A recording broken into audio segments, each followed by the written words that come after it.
Welcome to MuggleCast, your weekly ride into the wizarding world. I'm Andrew. I'm Eric. I'm Micah. And I'm Laura.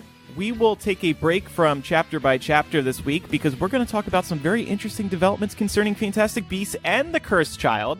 Both are making some changes to win over the fans, and we also have a review of a brand new Cursed Child book that is super cool, so we're excited to talk about that as well. By the way, just a quick reminder, though, if you want to stay up to date on all of these developments that we talk about today, be sure to follow us on social media, MuggleCast, on Twitter, Facebook, and Instagram. So, y'all, it's been about a year since Fantastic Beasts: The Crimes of Grindelwald hit theaters. Feels like a lifetime ago. Wow. And WizardingWorld.com, the new Pottermore, has announced some new information concerning Fantastic Beasts 3. First of all, the new film will feature Ilvermorny Professor Eulalie Hicks in, quote, a bigger role. Now, this is the character played by Jessica Williams, and we see her in that Order of the Phoenix type book, that Phoenix book, that Nicholas Flamel, thank you, opens up towards the end of Fantastic Beasts: The Crimes of Grindelwald. So there's that. Does anyone have any predictions how she's going to be featured in the story more? Do you think we'll see Ilvermorny more, this means? Do we think we'll see Ilvermorny at all? Like, because I've been waiting, like, we saw Hogwarts at the end of Crimes of Grindelwald. That was super exciting. We saw it in flashbacks. But, you know, if we have a prominent Ilvermorny professor, does it stand to reason that Ilvermorny will get the big screen treatment? If not in the third one, maybe by 4 or 5. Yeah. Because all I remember is J.K. Rowling, like, went and had lunch with Jessica Williams, and they tweeted together, and I think the announcement... We're best friends. Yeah, and the announcement, and then she was like, Eulalie will be in the second one, but much bigger role in 3. Like, we had heard about this when it was first announced. Right, so it isn't a large revelation, is it? Right, but so, will it be that Eulalie Hicks is in Rio with them, or helping them on behalf of Dumbledore, on behalf of Nicholas Flamel to work against Grindelwald? Like, what's it going to be? Or will she be teaching at Ilvermorny when Queenie or Tina, more particularly probably Tina, because Queenie's with Grindelwald, shows up at her old alma mater and asks for help? It's a great question. I think that's pretty likely. Also, I could definitely see her being in Rio, also because there's a Brazilian wizarding school. So maybe she's helping out with something there. Ooh, could we see the... On assignment. Yeah. Could we see maybe the Brazilian wizarding school? Do we think that maybe we'll see most of the ones that J.K. Rowling kind of dreamed up for and had written on Pottermore, like Mahatakura in Japan? Yes, that's going to be the movie title. Fantastic Beasts and all of the wizarding schools. We're just going to tour all of them for you in this third one. I mean, it begs the question. I at least would kind of like to see Ilvermorny just because as an American, I'm like, oh, that's the American wizarding school. I actually don't think we're going to see Ilvermorny. Not in this movie, at least, because of a story we'll talk about later. Variety has some interesting new information about what they're doing with Fantastic Beasts 3. Right. I tend to agree with Laura that we will see this character in Rio, just not sure the role that she's going to be playing as it relates to Newt and other characters just yet. I think we need to learn a little bit more about her character outside of the fact that she is a Ilvermorny professor, and it wasn't explicitly made clear that that is what her role is in the last film. She just happened to be communicating with Nicholas Flamel. There's nothing that made you think that, oh, Ilvermorny. And I just don't think we were in America in the first movie. I do not see it playing a major role moving forward. Just don't. Yeah. Yeah. And speaking of Rio, that is another thing that they confirmed. The movie is going to be at least visiting Rio de Janeiro. And this isn't totally a surprise because J.K. Rowling had tweeted out a hint that Fantastic Beasts 3 would be at least taking place there about a year ago, back when she was on Twitter. So I guess it was nice to get that confirmation. But the big news from WizardingWorld.com is that Steve Kloves, the 7-time Harry Potter screenwriter, he wrote every Harry Potter movie except for Order of the Phoenix, will be co-writing Fantastic Beasts 3 with J.K. Rowling. And this is very significant because J.K. Rowling did not share a writing credit with him on the first two Fantastic Beasts movies. He was a producer, but this is the first time they're saying he is co-writing.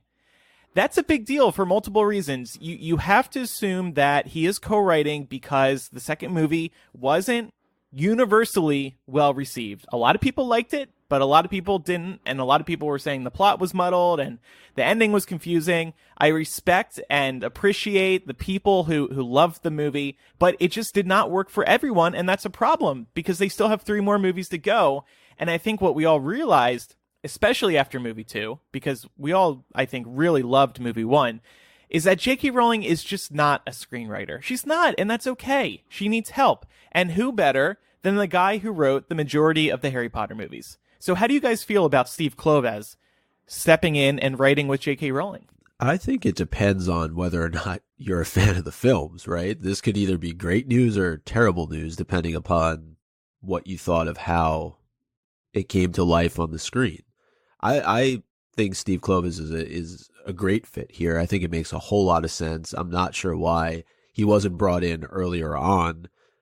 Even though he was there, as you say, as a producer, I'm sure he was consulted, though, by J.K. Rowling throughout the course of the first 2 films, just given that he was there physically. So I just like the idea of him coming on. As you said, he's been the screenwriter for all but one of the Potter films and is a trusted voice, somebody that I think fans will recognize and be happy to see is going to be involved in this next movie. I think also, and this is coming from somebody who has mixed feelings about the Potter films. There were things about them I really liked. There were things about them that I thought didn't quite land. But I do think that J.K. Rowling and Steve Kloves make a good team. So I'm excited to see what comes out of this, particularly because this is not a book to movie adaptation. It's a purely original story intended for cinema. So I don't feel negative about this at all because they're not trying to adapt anything. They're trying to craft a story that doesn't already exist in book form. So I'm good with it. Right. Yeah, I agree that Steve Kloves as a writer, I was looking up his other credits, actually, because I didn't know. I was like, well, what's this guy done besides Harry Potter? And he wrote the screenplay for the Andrew Garfield Amazing Spider-Man, as well as much earlier in his career, The Fabulous Baker Boys. Back in 1989, he wrote that. There was another movie called Wonder Boys, and he's writing and directing The Curious Incident of the Dog in Nighttime, which I believe David Heyman, back when he spoke with us in an episode 200 of MuggleCast, said that he was trying to greenlit. So it's very clear that Steve Kloves is part of the team. And as you say, Andrew, he was, an executive producer, a producer on the first 2 Fantastic Beasts films. I like that he's being brought more front and center to probably or ostensibly fix some of the issues with the writing of the films. I think you're underscoring it, though, a bit, Eric. I think he's the savior. Ooh, I hate that. In my opinion, for this series, he is the savior. He's coming in to save this franchise, essentially. Well, this is the guy who also presided over them cutting the entire Marauder backstory.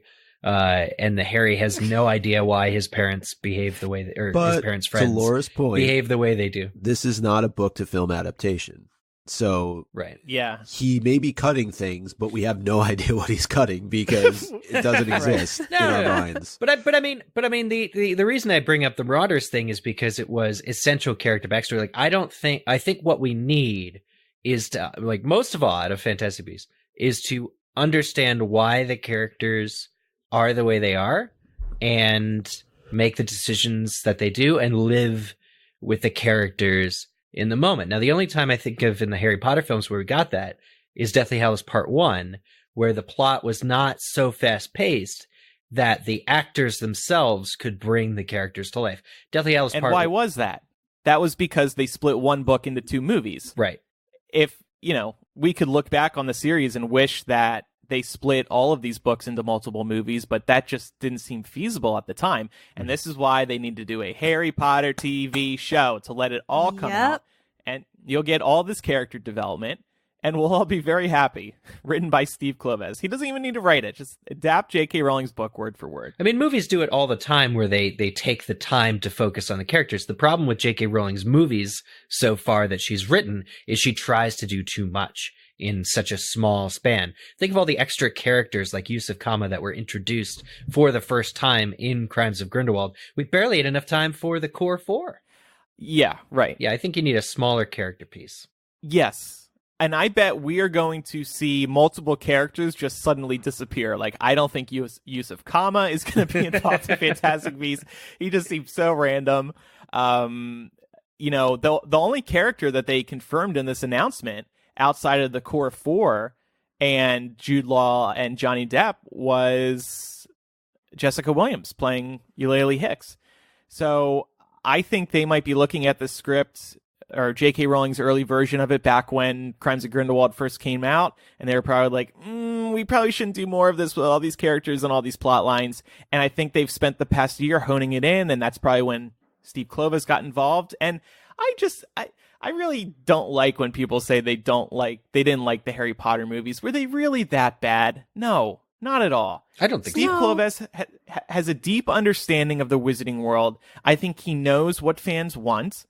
And like I believe, Laura, you said, he has a great relationship with J.K. Rowling. Mm-hmm. You guys might remember J.K. Rowling and Steve Kloves did a one-on-one interview with each other for, I believe, Deathly Hallows Part 2. It was one of the special features on the DVD. Oh, yeah. It was an amazing chat. J.K. Rowling also did that with Dan Radcliffe. And you could just see the beautiful relationship that Kloves and Rowling built over the years and that very special understanding that they had when developing the series. Yep. I know if there's one thing Harry Potter fans want from Steve Kloves moving forward is more Ron's lines given to Hermione.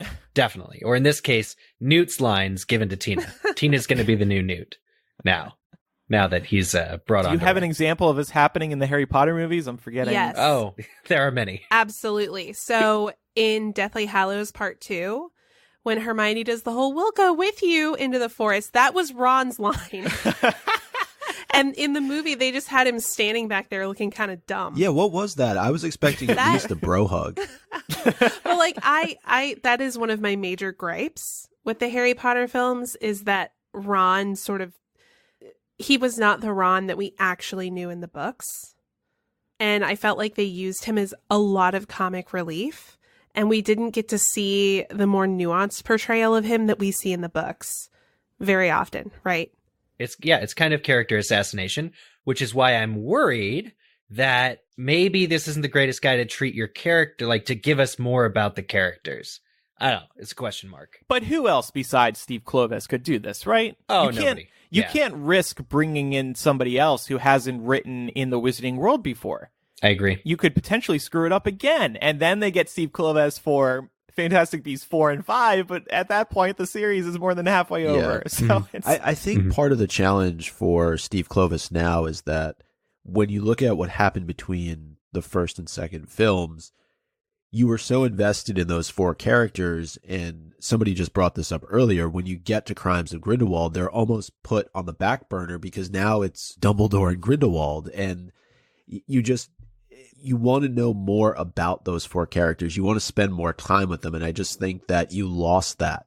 The connection was lost moving from movie 1 to movie 2 because, now you're getting back to the familiar, right? Now you have Dumbledore, you have Grindelwald, you have Hogwarts. It was too messy. And now I think Steve Kloves is going to be challenged with how do I bring those four characters, particularly Newt, back to the forefront, because that's who I thought this series was really supposed to be about, but it's turning into being more about the Dumbledores and Aurelius and hopefully Aberforth, but I don't know what to say anymore. I don't think they have room to add more characters, so you might not hear much from Aberforth in the series, unfortunately. Oh, I think they'll cast a younger Aberforth. So, you could play younger Aberforth. You've still got some young looks on you. Micah. There we go. And you've got a stellar goat with you as your companion. I do. Companion. That is something that I think we should push for in Fantastic Beasts 3. Cast Micah in Fantastic Beasts 3, you cowards. Hashtag. So, the story came out from wizardingworld.com, and then a day later, Variety offered a behind-the-scenes glimpse of what is going on with Fantastic Beasts 3's development, and they framed their story around Warner Brothers being eager to boost the box office performance after Crimes of Grindelwald performed worse than Fantastic Beasts 1 did. And just as a reminder, Fantastic Beasts 1 earned about $800 million worldwide, while Fantastic Beasts 2 earned about $650 million worldwide. And that's a little worrying for Warner Brothers because, yeah, that is still a ton of money. But they have 3 more films to go, and they probably want to do more Wizarding World movies or a TV show after this. So they want to keep those box offices gigantic. Why is it concerning, though? I mean, what's the track record for sequels in terms of how they earn compared to the originals? Do we have a sense? Yeah, the first one is definitely always the biggest because there's pent-up demand. In this case, Deathly Hallows Part 2 came out in 2011, and then Fantastic Beasts 1 came out 5 years later. So people were super eager to go back into J.K. Rowling's Wizarding World, but I think they were probably expecting closer to maybe 700 million or 750 million, and then, of course, better reviews. Yeah, I think reviews certainly hurt people going that maybe would have otherwise seen it. But also, this film had a lot of controversy coming into it as well because that's of true. Johnny Depp. There was a lot of backlash, too, around Nagini and the Maledictus curse. So I wonder how much those elements impacted the box office sales at the end of the day as well. Yeah, it's possible. That's a really good point. Fair point. So we learned a few interesting things from this Variety report. First of all, Fantastic Beasts 3 is, quote, expected to put more of a spotlight on Jude Law's young Albus Dumbledore and set more action at Hogwarts. Variety is describing it as taking the series back to its Hogwarts roots. Wait a minute. This was just what Micah said. Don't do this. Well, and also, Fantastic Beasts was never rooted in Hogwarts, so I assume this Variety report means that it's just, it's bringing the franchise back to the Hogwarts roots. Okay. This is what I just said. I don't like this. Do not bring it back to Hogwarts. You can have Hogwarts there like they did in Crimes of Grindelwald, but to me, this film series is about adults. And that's why we got the Ministry in both settings, in America and then in Paris. And even in London, we saw it. But to me, this is more of an adult series. And if we're flashing back to being at Hogwarts with a young Albus Dumbledore, I don't know. I'm not feeling good about this. We all want to go back to Hogwarts, though, No, right? Not in this Not way. I do. I'm playing a bit of devil's advocate here, but No, that's fine. Let me give you. So at the end of Crimes of Grindelwald, Newt meets Dumbledore at Hogwarts, and he has the blood pact, right? And Right. then they walk into Hogwarts. They need to open this third movie up with a continuation of that scene. They're going into Hogwarts. They go into Dumbledore's office. They sit down to have some foreign tea, and they're just talking it all out. And they're talking about what they need to do to destroy this blood pact. Here's the problem. We also need to jump 16 years into the future at some point between this film and film 5. Yep. Like, there's a lot of ground that needs to be covered. They can't keep doing pickup scenes from previous movies. Like, It's not a pickup scene, Yeah. but don't you think we would deserve that after waiting, 3 years for this next movie to come out? We're all wondering, is Credence truly Aurelius Dumbledore? Now we've been waiting 3 years for some answers. Let's open this movie up and jump right into it. What does Albus think about all this? Is that true? Is Grindelwald lying? And how do we destroy this blood pact? It's just so interesting because the Crimes of Grindelwald movie is only set 6 months after the first Fantastic Beasts film, and we still get a lot of like jarring character developments, like Queenie and love potioning Jacob and Tina and Newt's misunderstanding. But you know, I don't know what the solution is between jumping through time and bringing us all as an audience up to speed on where the characters are at. I mean, if I could just guess, I would say at least 3 years would have passed between movies 2 and movie 3 in world. And, you know, we can get those answers. We can figure out what Dumbledore, like if he's still slogging around with the blood pact on his, you know, in his coat pocket or what.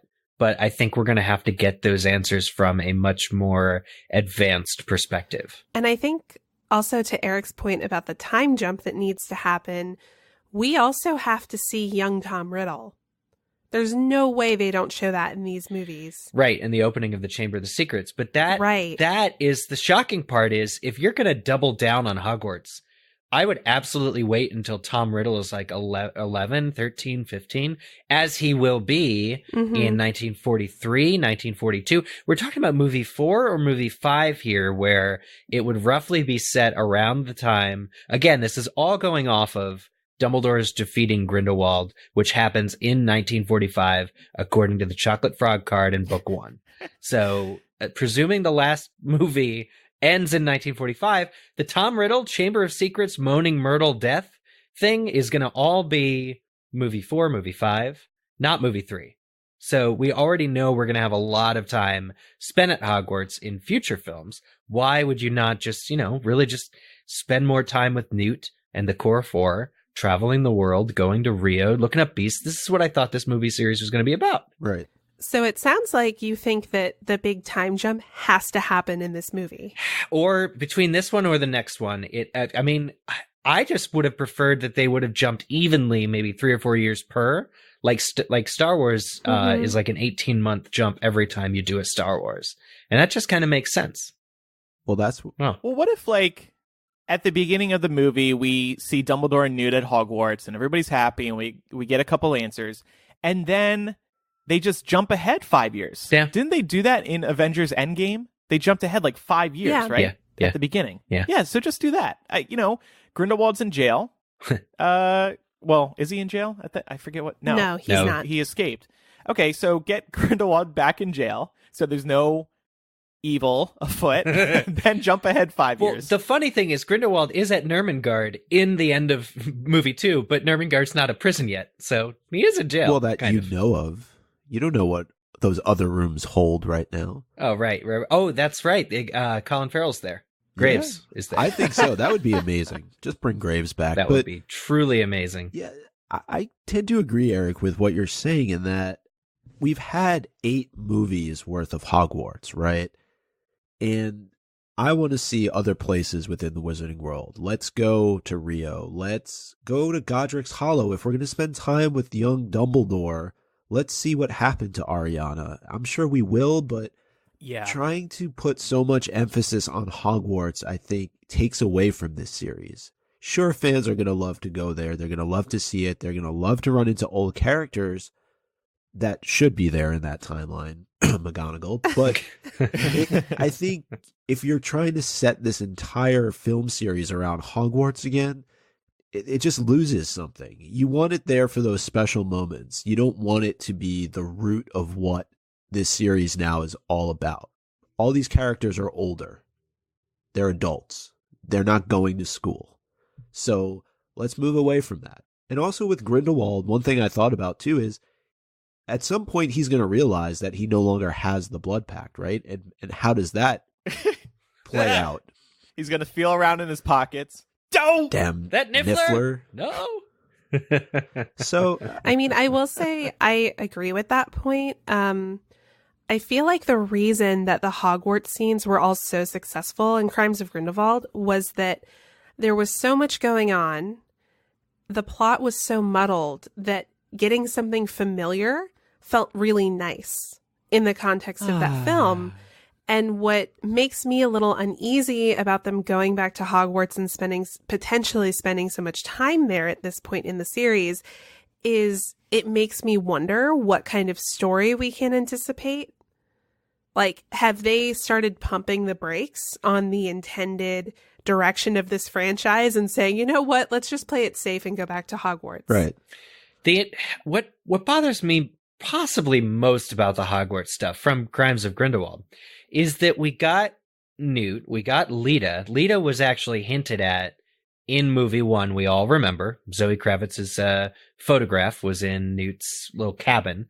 And what is it with them in like photographs of characters that appear in the next movie. They're going to show up in the next movie. Yeah, I don't They're know. laying hints. But Crimes of Grindelwald as a sequel did what sequels are supposed to do on that front, which is a character or something that was hinted in movie 1 is going to come back in movie 2. So they did that, which is great with Lita.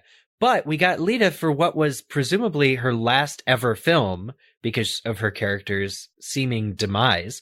And they didn't even explain, for all the time they had young Newt, young Lita at Hogwarts, they didn't even explain how Newt got expelled, which is a big deal that keeps getting brought up in the films about how Newt was kicked out. And we know that Lita and Newt had something to do with it. So how is it you spend 30 minutes at Hogwarts or whatever it is in Crimes of Grindelwald, don't even explain how Newt was kicked out? And I just don't even think the Hogwarts scenes we got in Crimes of Grindelwald were used to their full potential. No, one of them was a carbon copy of Prisoner of Azkaban. I don't think the primary objective of this film series has changed, nor is it changing because of this information we're getting about more Dumbledore and more Hogwarts.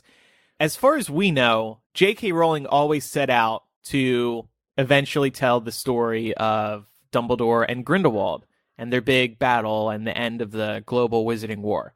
I think all this potentially means is they are going to add a couple more scenes than they were originally anticipating, just to throw us some bones, just to help promote the movie. Because as this box office analyst said, who Variety spoke to for this article, if you look at what worked with Crimes of Grindelwald, it was when they went back to Hogwarts. He's right. A lot of the marketing campaign did have to do with going back to Hogwarts. And how excited were we? We said on the show, we were so excited to see Hogwarts in this new vivid detail. I mean, the school never looked better thanks to where CGI is at these days.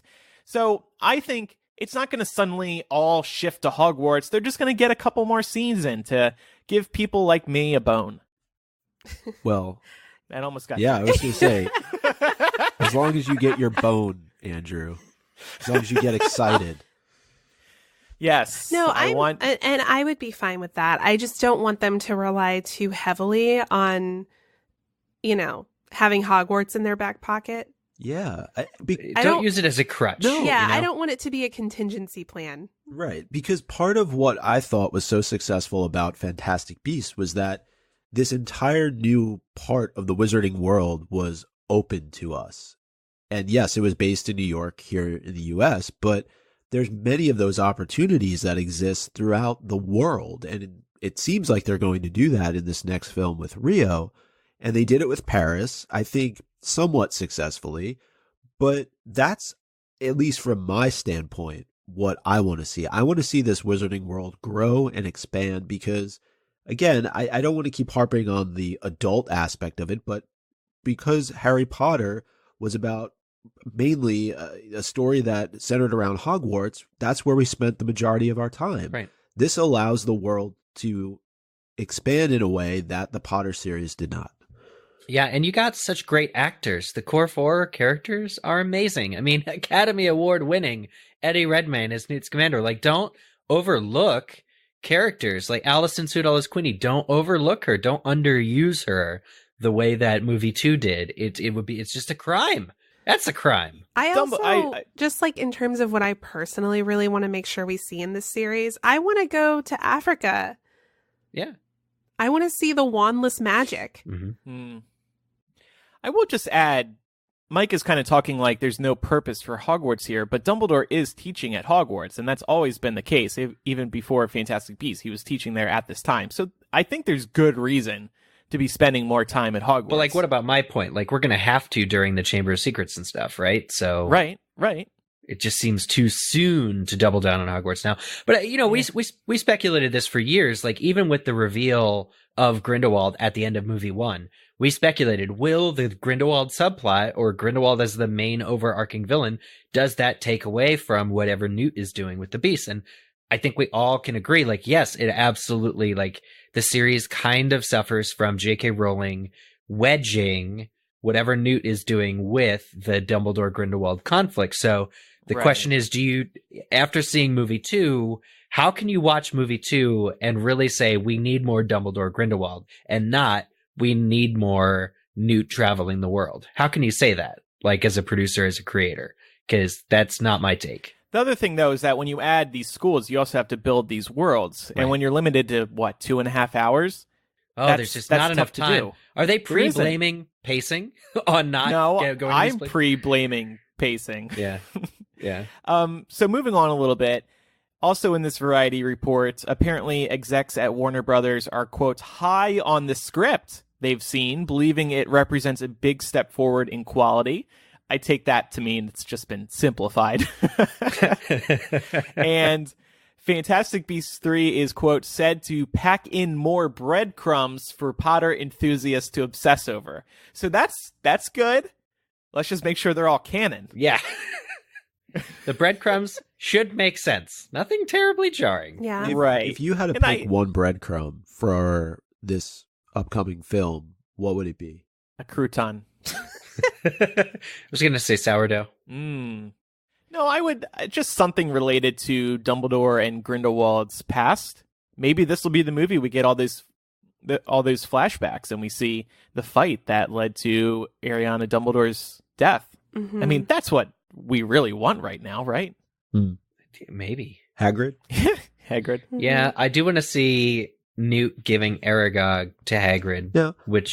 But Hagrid's still only 2 or 3 years old, depending on the time jump. Yeah, well, It's way too soon. Here's the thing, though, that I was curious about with the time jump. Do you think they're going to stay true to it?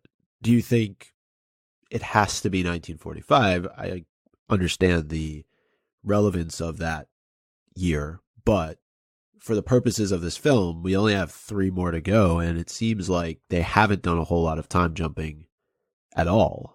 Yeah. So I wonder. J.K. Rowling's got to have a plan. That's why guess. Steve Kloves Yeah. is here. And I think there's going to be a period of calm in the wizarding world, and that's when they can jump ahead. That's all it's going to take. Mm-hmm. But then you risk doing, like, if Grindelwald is recaptured, you risk doing the same type of escape from prison kind of thing that you've seen before. True. Yeah, I don't think that they can put him back in jail at this point. It would be far too repetitive. So do you think he'll just go into hiding? He might go into hiding. He might go underground and try to build up his base. I mean, we saw sort of the beginnings of that at the end of the second film. So that would be my guess. Yeah. Variety says that Kloves was also brought in for his inherent understanding of the world that will help Rowling better service the fans for part 3. Yeah, again, understanding of the world. If there's something smart that is said, it comes from Hermione and never from Ron. Also just understanding how to write a screenplay. Yeah, no, In all seriousness. And I credit the first film with getting me into Harry Potter. Nothing short of it could have. Believe me, I read. But it just, I think that there is a lot to be said for Steve Kloves coming on in such a big way. And my foremost emotion is relief. Mm-hmm. Yeah. That they're acknowledging something was slightly off with the writing of the previous films. They're working to fix it. Great. Even if they're only guided by wanting to get that $150 million back that, movie 2 didn't make, that movie 1 did, I'm fine. Just understand that we're not asking for too much. We're asking to understand the characters. We're asking that some time be spent with these people that were painstakingly introduced over the course of the first movie and then thrown to the side in movie 2. We just want to, we want to know these people. We want to like these people. This does make me feel bad for Jo. I feel like she's kind of being thrown under the bus here. Where there's like this widespread acknowledgement, like, yeah, we know movie 2 was bad. We're bringing in Steve Kloves to save the day. Like, don't get me wrong. Superman Steve. Yeah, there were flaws with the film, certainly. And I think one of the biggest problems was it was just too crowded. There were too many characters and too many plot lines. But J.K. Rowling is not the only person working on these movies. Right. Presumably, there were a number of people who could have made this call before the movie reached theaters. Sure. Yeah. Yeah. And now it just kind of feels like they're being like, oh yeah, we know J.K. Rowling doesn't know how to write screenplays. Don't worry, we're going to fix it. Jo, you suck. It just feels rude. Not just it any feels rude people, to me. though. These are not just you people who are brought on to the Fantastic Beasts series. You're talking about a person who has been with the Potter series as a producer since the very beginning in David Heyman, and David Yates, who directed more than half of the Potter films. So these are people who should have, I agree, Laura, stepped in, because if you look at movie one, I don't think many of us had issues with how that was written. No, the first one was great. And there was such a drop-off going into Crimes of Grindelwald that, yeah, they were trying to pack too much in, and it just fell flat. And I don't think that's on J.K. Rowling, totally. I think that's on the people who are around her, who certainly have more experience in what would make for a good film. I vaguely remember when this Fantastic Beasts deal came together. There was a report that said that J.K. Rowling had final say over the script. And I think what happened was everybody just trusted Jo. She wrote the books. Obviously, they were unspeakably huge successes. So she'll be able to create the same magic with the movies. And movie one came out, and like you said, Micah, we all really enjoyed that movie. So then there was further trust in her. And then she puts together Crimes of Grindelwald, and maybe David Heyman, Yates, other producers, WB, they looked at it and they were like, but also she's Jo. And we can't say no to Jo because she's done so much great work and she knows what the people want. And then there was a bit of a stumble with Crimes of Grindelwald. So then maybe they had to take a step back and sit down with J.K. Rowling and be like, hey, we have some concerns with where this is going. We want to make sure that the franchise is, that the remaining films are as good as possible. So let's take some time, review the script again. Let's get you closer involved with Steve Kloves to work together on the script. And then hopefully we'll be able to improve. I just feel like there was a situation, there was a setting where nobody really wanted to say, hey, Jo, I don't think Crimes of Grindelwald should be this way. They just trusted her. Yeah. And look, people make mistakes. It's okay. Yeah. No creator is going to put out their best work all the time. I've been comparing this to J.K. Rowling being one of our favorite musicians. Everybody puts out a bad album. Crimes of Grindelwald and The Casual Vacancy have been J.K. Rowling's less than perfect albums. But that's fine. They'll put out better albums. You don't want to throw Cursed Child in there? No, I don't want to throw Cursed Child in there. Well, she didn't write that. Exactly. She approved it. And as we'll talk about in a little bit, she approved it, and she really liked it, according to this new book that we're about to talk about. Yeah, I mean, I agree with everything you're saying. I guess to me, it just, the way that all of this press is interpreting the news coming out of WB, it sounds very much like there's not an acknowledgement that this was a team fumble. And it's sort of being like, true, implied that it was a J.K. Rowling fumble, and I don't think that's true, because that is mean. Yeah, because like we said, she wasn't the only person working on this movie. No, but it benefits them to just point the blame at Jo because they don't want to have this hurt their own reputations for other films. They have to continue making movies. J.K. Rowling doesn't really need to, right? From a financial standpoint. Yeah, I guess it's just with all of the fandom hate that Jo has gotten in the last couple of years, it just feels like they're piling on a little bit. I don't like it. So Variety also says that Warner Brothers, quote, still expects 5 films for Fantastic Beasts. That's not the... So not 6. There's not going to be a movie 5 part 2. I don't think they're adding. No. Hey. That phrase, still expects, doesn't... It doesn't give you the greatest vote of confidence. You never know. If Superman Steve comes in and saves the day, there could be a 6th film. Jo, maybe I've got even ideas 7. for 8 more movies. Yeah. One other thing I just wanted to add, though, kind of going off of what Laura said, is I think the expectation is unfair to hold anything to the level of the Potter series, right? That's always going to be J.K. Rowling's most successful accomplishment. Yeah. Mm-hmm. And whether you're looking at Casual Vacancy or you're looking at Cursed Child or the Fantastic Beasts series, I think we should just be okay with the fact that it's not going to live up to the expectations of totally agree. What Potter... Right, she wrote Casual Vacancy for herself, and that was the intended audience. So it's... And she's made her contribution to the world. I don't think she really gives a know what about anything else moving forward. I'm sure she wants it to be quality, and I'm sure she wants to deliver for the fans. I'm not saying that, but she doesn't owe anything to anybody, despite what we talk about on the show. Yeah, I agree. So we asked our Patreon supporters at patreon.com/MuggleCast, how would you like to see Hogwarts and Dumbledore be further incorporated without a feeling like it was just to please the fans? We have a few different responses here. Julianne said, more Dumbledore moments can't hurt. Dumbledore. Damn, Jude Law. Robbie was more negative. He said, I agree with the idea that putting Dumbledore's story of Grindelwald with Newt's Fantastic Beasts hurts both storylines. It really should have been one movie series about making Newt's book and one series about Grindelwald. That's something I think we'll be talking about more in the future. How this started. Right.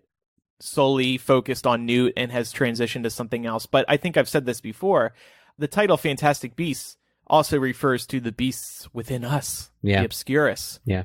Grindelwald's demons, Dumbledore's demons, Newt's demons, and those actual beasts. And I think part of it has to do with the writing, as we've talked about, that so far the just the way that these two stories have come together haven't made a whole lot of sense, and it's going to take some time, but clearly these stories are interwoven.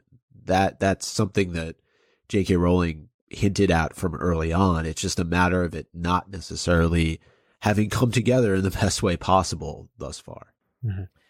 Valeria says, probably an unpopular opinion, but I feel like the only way to actually dedicate the attention it needs to the fight between Grindelwald and Dumbledore would be to take the story entirely away from Newt and the American Wizards. A movie about Newt's relationship with magical creatures and his travels around the world was a great idea.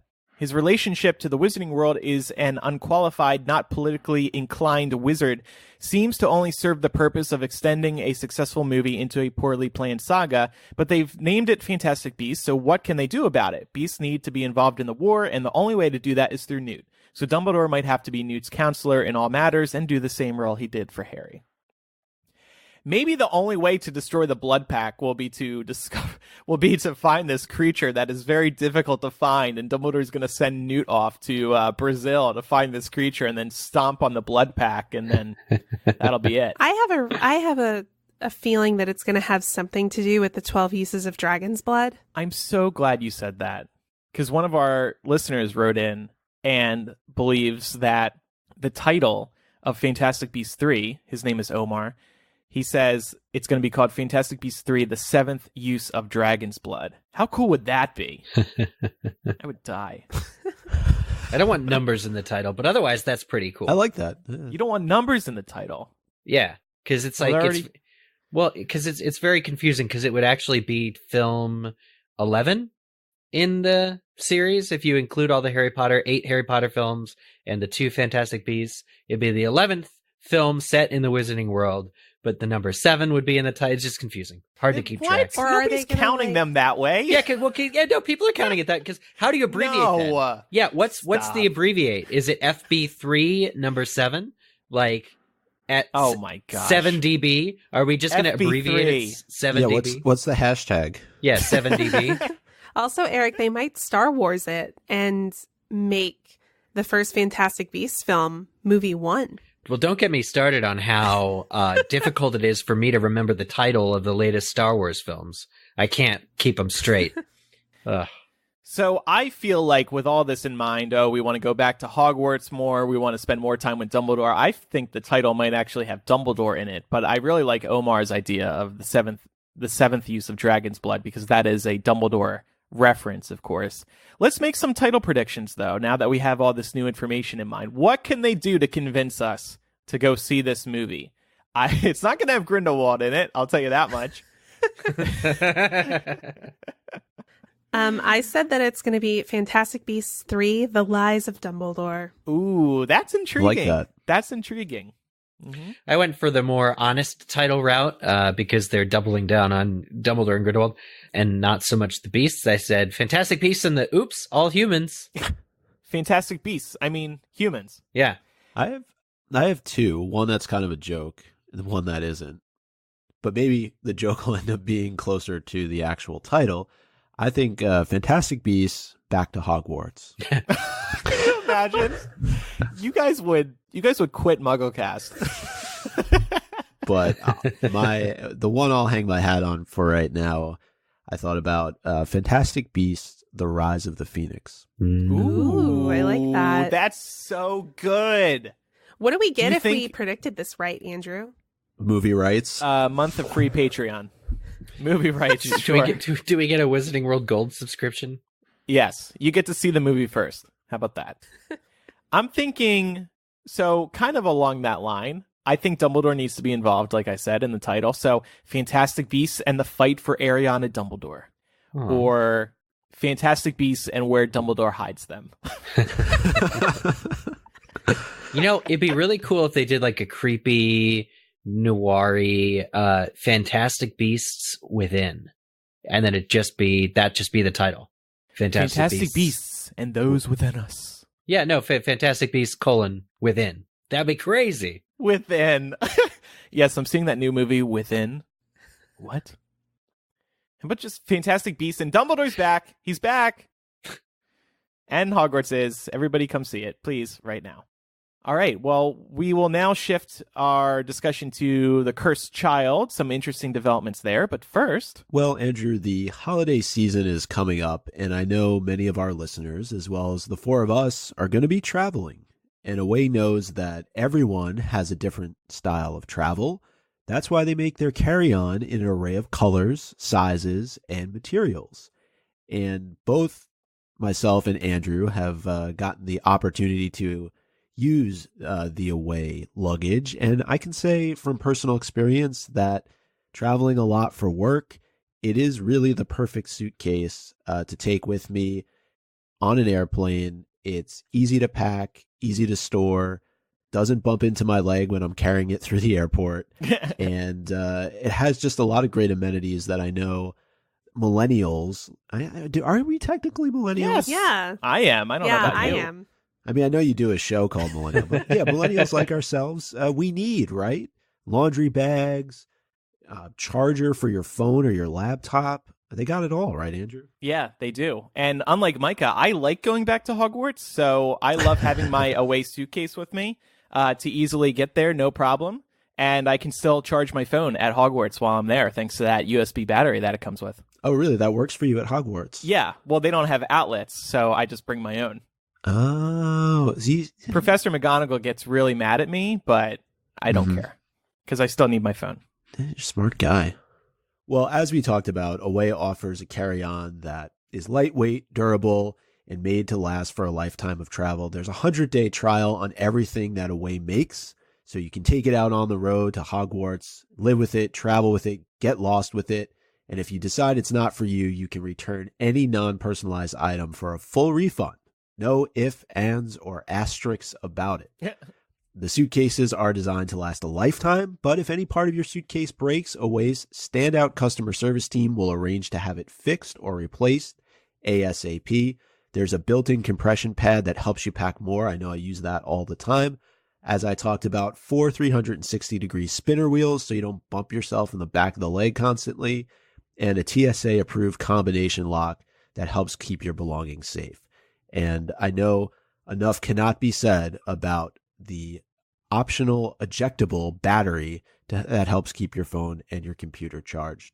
There's free shipping on any Away order within the contiguous US, Europe, and Australia. So for $20 off a suitcase this holiday season, visit awaytravel.com/muggle and use promo code MUGGLE during checkout. That's awaytravel.com/muggle and use promo code MUGGLE during checkout. So just in time for the holiday season, there is a new book out for Harry Potter fans, especially if you are a fan of The Cursed Child.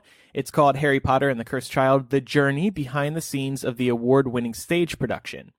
So this book was just released. It is beautiful. A couple of us got our hands on it. It really takes you through this play like never before. And I know one of our issues actually with The Cursed Child when it first came out was that J.K. Rowling wasn't really talking about it much.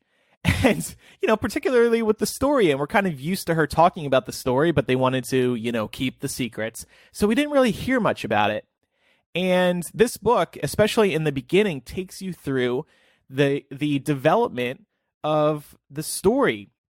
It goes through putting that together to creating the characters, designing the wardrobes, and everything involved with putting on a play. If you are into theater, I think you are going to adore this book.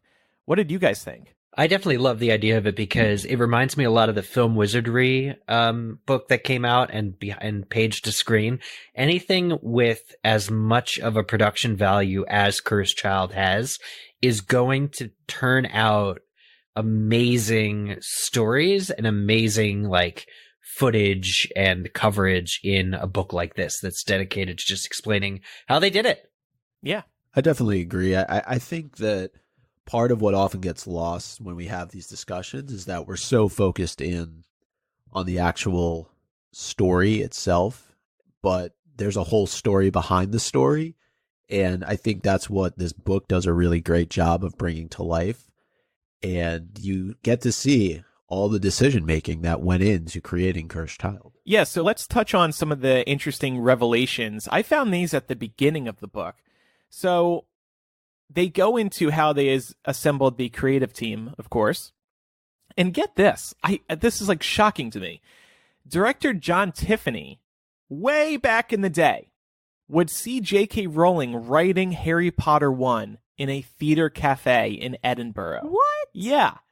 So, and they saw each other enough that they began giving each other a little nod, like a friendly hello every time they saw each other, because they were kind of acquaintances working in the same cafe all the time. So, of course, 20 years passes, and then the producers are trying to figure out who they want to direct this thing, and they hear this story from John Tiffany, and they can't believe it. So then they bring John Tiffany to J.K. Rowling, and Rowling said that he looked familiar. And then she found out about their connection, and she thought it felt predestined that he would become involved with the Cursed Child. What are the chances of that? That's pretty cool. Yeah. So we also get context for why Goblet of Fire is such a big focus. They wanted to, quote, tie into something in Harry's early life. The book said, in wanting the drama to revolve around Harry as a father to Albus, Goblet of Fire offered another father-son relationship that would create a contrast. That, of course, being Cedric and his father. They also liked the 3 tasks because it gave them something to focus on. Reading the intro, though, you definitely got the sense that this story was really meant to be focused in on Harry as a father figure. Yeah. There was a lot that was talked about in terms of not only of Harry's story at Hogwarts being complete, but of parents. And particularly, and I'm forgetting the name of the woman who was involved in this process as well, but as they were going to meet J.K. Rowling, she talked about her father in particular and how her father had passed away very young when they had lived in Edinburgh and actually had passed away blocks from where they were going to meet J.K. Rowling. And so she went into this meeting extremely emotional and explained the situation to J.K. Rowling.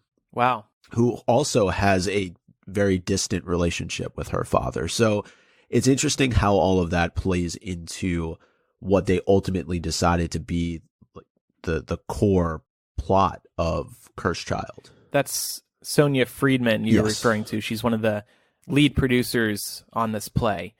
We also found out about some cut characters. So they wanted to include Dobby and Sirius Black, but they got cut because, quote, they had to have a part in the narrative.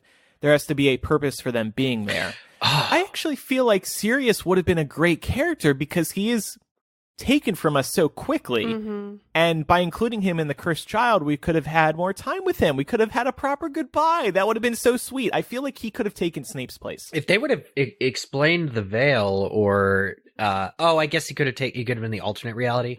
Yeah, I don't know. Right. Sirius's inclusion in the play might make me double take and think again about how I feel about the story, honestly. I'm such a whore for Sirius Black. As your former instant messenger name would suggest. Exactly. But what are your thoughts on sort of Andrew, you kind of touched on this, but the predestined nature of the fact that J.K. Rowling and John Tiffany had crossed paths before Sorcerer's or Philosopher's Stone was even really in its or when it was in its infancy.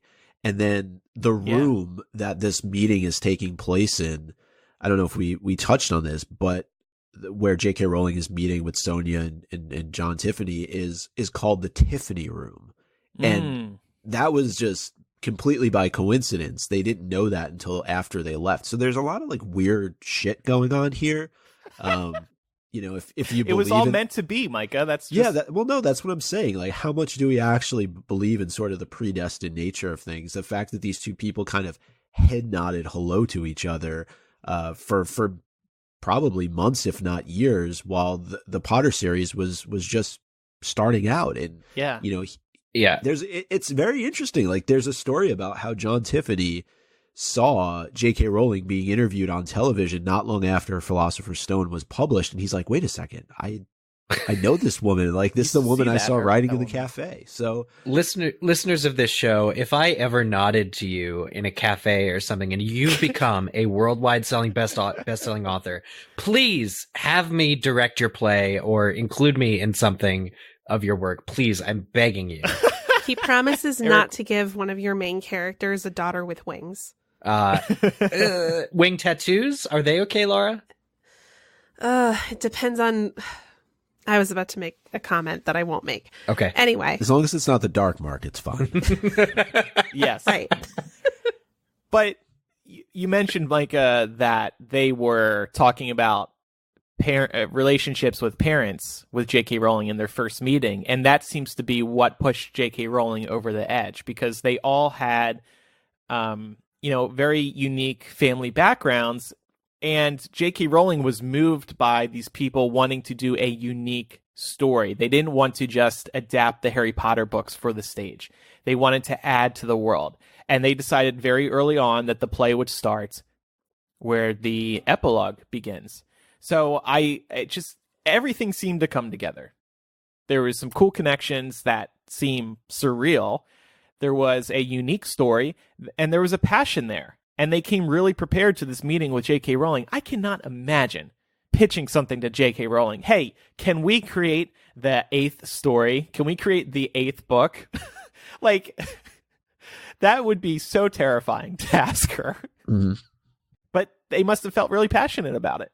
Yeah, and there's a long history that's written about between John Tiffany and Jack Thorne. Jack Thorne being the one who really ends up writing Cursed Child, and there's a story in there about them coming out of a theater or some award show, and basically John Tiffany turning to Jack Thorne and telling him that, you know, he's been greenlit to move ahead with Cursed Child, and that he wants Jack Thorne to write it, and he like slips on the curb as he's being told this information because he's so shocked. But one thing that I did take away, despite what we may all think about Cursed Child, the story, these two individuals really do love the series and are huge Potter fans. So maybe that's something to take away from this. And yeah, they cared. They genuinely.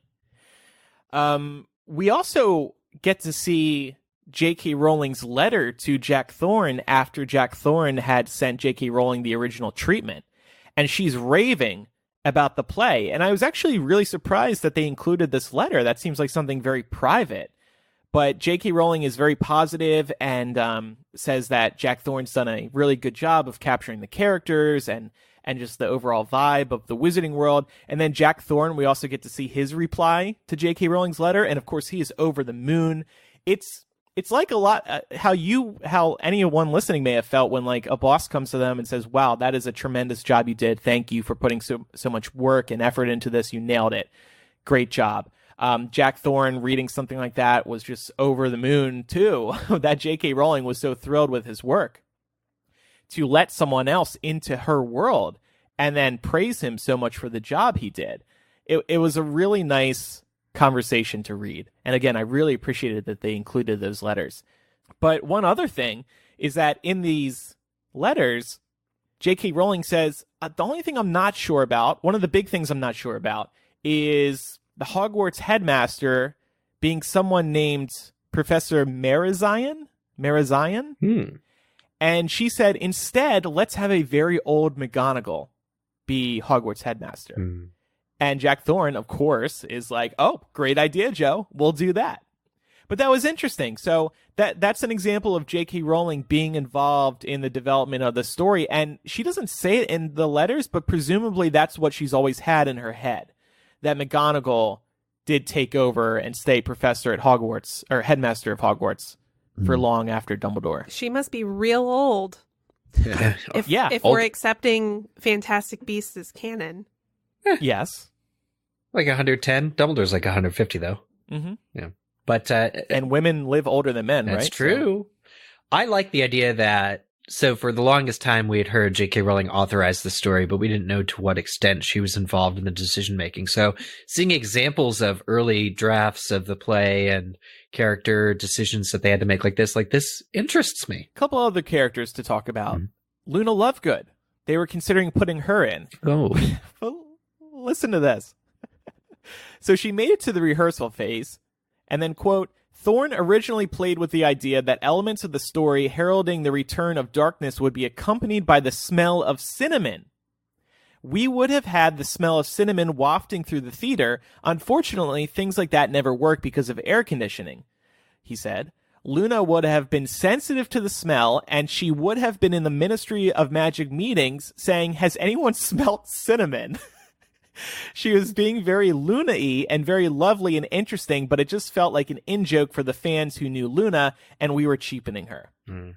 I don't understand, though. Why would darkness bring the smell of cinnamon? Because she's Luna. That's about as awkward as the hairy pigeon thing, which they left in, you know? That he's scared of pigeons? It seems to be beyond... Yeah. The way I'm reading it, though, is it seems to be beyond Luna. It reads like it would just be fact that when darkness comes in, so does the smell of cinnamon. Like darkness likes baking cinnamon rolls or something. Yeah. I just don't get it. I'm honestly so glad this is not in the play. Yeah. But that's another cool outtake from the story. Mm-hmm. And then finally, we learn a little more about Astoria Malfoy. As we know, she died before the events of The Cursed Child begin, or somewhere around that time. Or no, is she sick at the very beginning and then she dies? I think that's it. The timeline is so messed up that it's hard to remember. Oh, because I remember Scorpius telling Albus that his mom has died. I yeah, believe. I think you're yeah. right. But anyway, Yeah. So in the first few drafts of the show, she was actually alive for the whole play. But then they came to the same realization that there wasn't enough space in the story to do justice to her. They asked Joe if they could kill her. Joe, can we kill one of your characters? And they, quote, explained what that did for Draco, being a single parent, and what that did for Scorpius to remove her. And then Rowling thought it was an interesting idea and gave them an illness that they could use to take her life, which was the blood malediction. So I thought that was an interesting little development as well. I love that because, of course, the blood malediction is one of the few tie-overs and crossovers between Cursed Child and what's currently happening in the Wizarding World movie franchises. Mm-hmm. With, of course, Nagini. So I like that a lot. But this was another thing where when you see the play or read the play for the first time, you probably just think, oh, J.K. Rowling has always had it in her head that Astoria Malfoy died shortly after the events of the epilogue. But no, that doesn't appear to be the case. It's because of other people that she died. J.K. Rowling opening up her Wizarding World. Yeah. So I would just say about this book that I think that, you know, if you're a fan of The Cursed Child, if you love the story, if you love the play, it really does a really nice job of capturing the story behind the story and showing really how it all came to life. There's some really great sections on, you know, the designing of the theater and of the casting of the characters and just all the work that goes into creating something like this. Because as we've talked about on previous episodes of MuggleCast, when we've reviewed Cursed Child, seeing it in person is just really, truly unbelievable with what they're able to do for 5 straight hours. And this gives you a little bit of a glimpse of what goes into that production coming to life. Yeah, absolutely. With the holidays coming up, if anybody loves The Cursed Child or loves theater, I think this is an awesome book to get them. It's really beautiful to read through and just view all the pictures, and there's scans of journals, and like I mentioned, there's letters and all this inside info on designing the magic and the costumes. Is just really, really cool. One other Cursed Child thing we wanted to talk about today was this interesting report from the New York Times. This was November 5th. They reported on demand for The Cursed Child dropping on Broadway. Weekly grosses have plunged by more than 50% since their peak. Last week, for the first time, the show's weekly box office grosses slipped below 1 million. And get this is good news for fans. The average ticket price is now just 47% of what it was a year ago. This has proved to be a challenge for the producers, who spent a record $35.5 million to capitalize the play and have been banking on a long, strong run to recoup those costs. The show's slump comes at a time when Broadway, which has been booming, is looking at a down season. Overall grosses are nearly 7% below where they were at this time last year. So it's not only The Cursed Child who is hurting a little bit this year, but there's a couple challenges with this show. It is being staged and sold as a two-parter, the New York Times writes, generally seen 2 nights in a row or in a matinee plus evening marathon. That means the cost is a hurdle for some. To see both parts, you have to buy 2 tickets, while for others, the running time is daunting. Part 1 is 2 hours and 40 minutes, and Part 2 is 2 hours and 35 minutes. The producers, who would answer questions only in writing, insist that they are not worried. Their weekly grosses are now near their weekly running costs. So basically, they're breaking even on this show at this point, which is good. But are sales going to continue to slump? Are they going to have to continue lowering ticket prices? And then what are they going to do? Cut the Dementors to save some money? Or worse comes to worse, they have to shut down the play. And of course, we don't want that. No. Producers... So what do you guys think of this so far? Why did they have to cut ticket prices? Why are they hurting a little bit? I think part of it is an accessibility issue. This show is not accessible to most people. Between the cost and also the fact that most people would have to travel and incur travel expenses in order to see it, it's not feasible for a lot of people who'd be interested. I'd be interested, but the closest one to me is New York. And you're in Georgia. And I am in Atlanta, yeah. I think also, Broadway in general tends to rely heavily on tourism. And this is a big commitment for people who are, in New York, let's say, maybe for only a couple of days. You're basically giving up an entire afternoon and evening if you're doing it one day. Never mind if you're splitting it between 2 days. So I think that's part of the challenge that they're facing. If this was a 3-hour show, then I think it would still be booming. Tickets would still be as expensive or close to as expensive as they were when the show opened. But I think the issue that they face is that it's a 2-parter, and you're essentially asking somebody, let's say, who doesn't live in New York, who is, or, close enough by, who's coming in with their family. Maybe they're on vacation for a couple days or a weekend. It's a lot. You're asking them to spend their entire time or not their, what I'm saying? You're asking them to spend a lot of time seeing the show. Seems like these problems, but these were problems that they had since the beginning. They should have been able to predict that making a 2-part show across 2 nights, which I don't want to say it's never been done before, but gosh darn it, that took some cojones. Now that's hurting the production, sure, it's mildly concerned, but they knew this. They should have figured this. They know about how will audience react to having 2 parts. Oh, it's twice as expensive. Okay, they could have fixed that from the get-go. But then again, I did see a comment when this was posted, I think in the doc or maybe on Patreon it was, somebody said that they really want to see this show and still can't get tickets because it's so sold out. So there are people definitely that still absolutely want to see this. Yeah. And the dates that they're going to be in town, ticket sales are far from not happening. Right. The seats are far from empty. And if we're talking about a show that earns, this is the first week since it debuted on Broadway that it's earned less than $1 million. What are we even talking about here? The show's doing fine. Well, the problem though is that they need to lower the prices in order to sell it out. They couldn't keep the prices that high.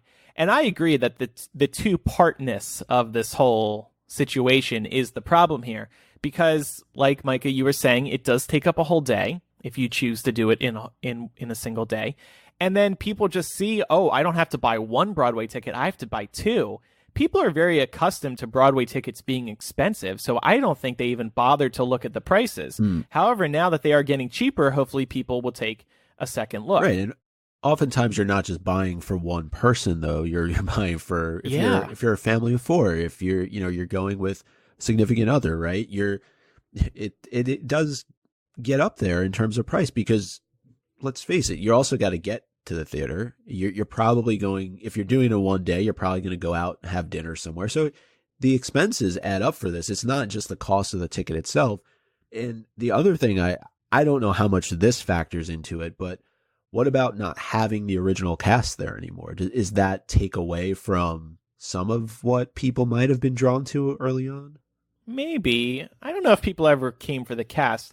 I also think producers, they were comfortable with doing two parts because they just assumed, oh, Harry Potter fans, they're such big fans of the Wizarding World that they're willing to commit to a two-part play. And I'm sure that's the case for millions of people. But then there are, like Micah said, a lot of tourists that come into Manhattan, and then maybe they're casual Harry Potter fans, and they see, oh, I got to commit a good 6 hours to seeing this show. I have other things I want to do. I want to walk around Central Park. I want to go shopping. I want to, I don't know, Empire State Building, Statue of restaurants. Liberty. Yeah, there's plenty of great restaurants, things to do. And I wonder though too, are they more concerned about the cost in all of this because of the renovation that they made to the theater? I mean, this is essentially their theater for the foreseeable future. Yeah, they spent a ton of money revamping the theater. So, as we've spoken about recently, there's also a new marketing campaign.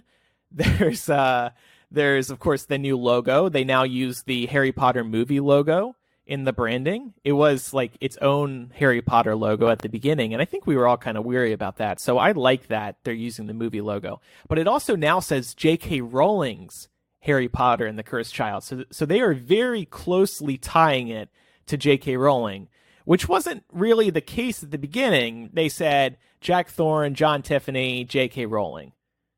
Everybody was involved in this, but now it's solely focused on J.K. Rowling. They've also been using some new language, like back to Hogwarts, and Harry is on a poster now. So they've been trying to make changes to make people understand that this is a real Harry Potter play. And I say real because I think that other logo wasn't helping them. It'd be like did I bring this up on the show recently? It'd be like using a different logo for something that was officially Star Wars. You just stick with the one logo to keep it all together. And I think also, just from observing this in the fandom, there was a lot of questions about like, well, is this actually canon because J.K. Rowling didn't write it? And I have a feeling this marketing push is in part trying to resolve that issue. Trying to cover up that issue. Right. Yeah. And she did tweet, it should be considered canon, and I take that as gospel. So, but I think, maybe we should give them our own taglines. I'm thinking like Harry Potter and the Cursed Child. Just wait till you see what we gave Voldemort. Not a nose, a baby. Does he have a nose? I don't think he has a nose in the play. No, I don't think so. I would say Harry Potter and the Cursed Child. Great live. You got to see it to believe it.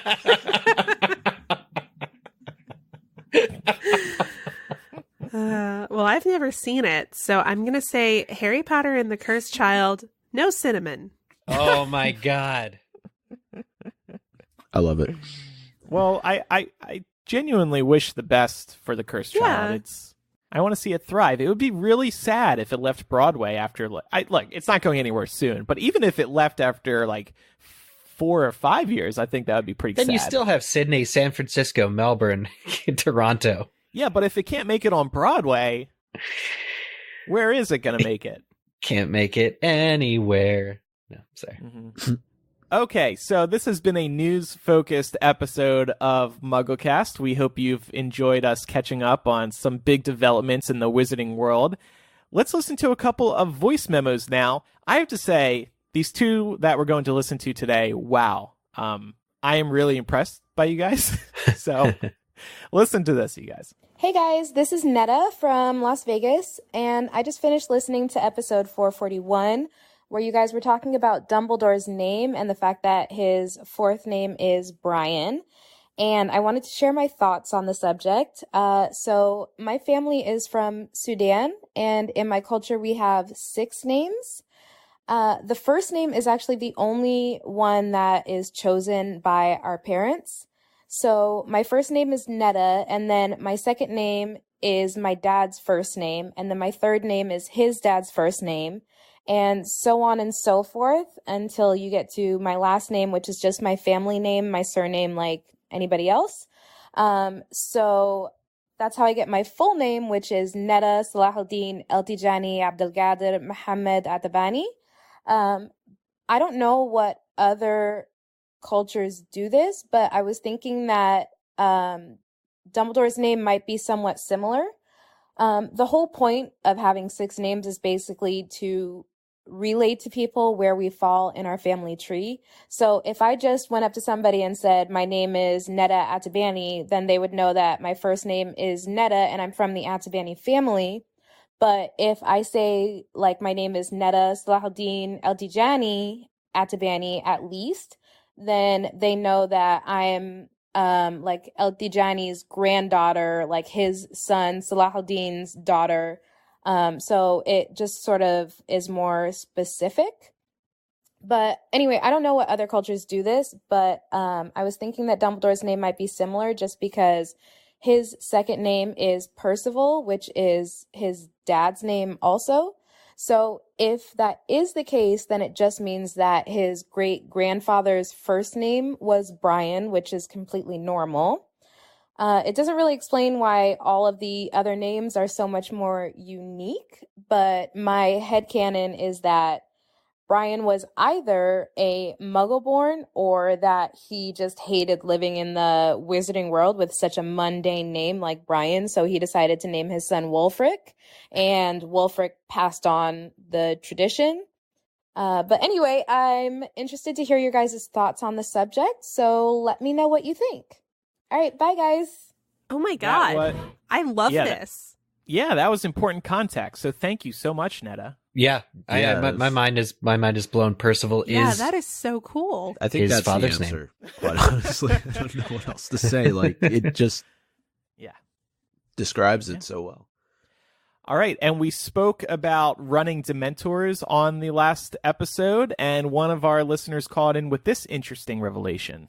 About the running Dementors you all joked about in the last episode, well, most people don't know this, since everyone had pretty much switched to DVDs by the early, 2000s or whatever. But the original VHS version of Prisoner of Azkaban did show a Dementor running away from Harry's Patronus at the end of the movie.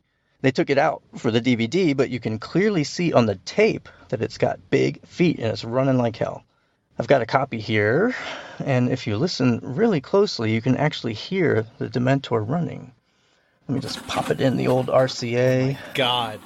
Okay, listen closely now. Here it is.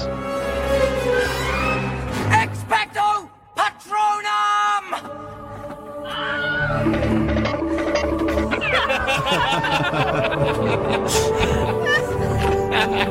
That's amazing. Oh my God, I love that. Well, there you go. Let me just pop this on out of here. Honestly, I don't know why they took that out. I think it adds a lot to the scene, but oh well. 10 points to Gryffindor for that to that guy. Wow. Thank you. That's more work than we've ever put into this show. Yeah, I was going to say that. Wow. Thank you. Very flattering. Screaming goats and weird game show noises for when Umbridge sucks. Yeah, that was good. That was good. So thank you to everybody who continues to write in with feedback. We really appreciate it. you don't need to have some fancy editing, or you don't need to keep around a VHS player to get in touch with us. Just go to MuggleCast.com. There's a contact form right at the top. You can also email us directly, MuggleCast@gmail.com. We do also encourage voice memos. Use your phone's voice memo app because it is great quality. And then just email that file to MuggleCast@gmail.com, or you can do it the old-fashioned way. 1-920-3-MUGGLE is how you can call us. That's 1-920-368-4453.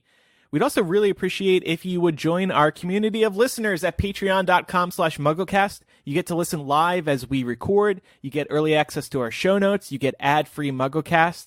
You get bonus MuggleCast. And you get a whole lot more, including things like a monthly on-video hangout with the MuggleCasters if you pledge at the Slug Club level. And, of course, we do a physical gift each year. And coming up for next week's episode, if our listeners have any thoughts or questions on Chapter 9 of Order of the Phoenix, The Woes of Mrs. Weasley, definitely send them in. We love hearing what you have to say about the chapter. Yeah, absolutely. We will resume next week unless J.K. Rowling announces that Fantastic Beasts is going to be renamed back to Hogwarts. Then I think we're going to have a lot more to talk about. Well, she did tweet earlier this week, but it looks like her account is just becoming a marketing account at this point. Yeah, I think it's like her rep just tweeting what the franchise wants her to send out.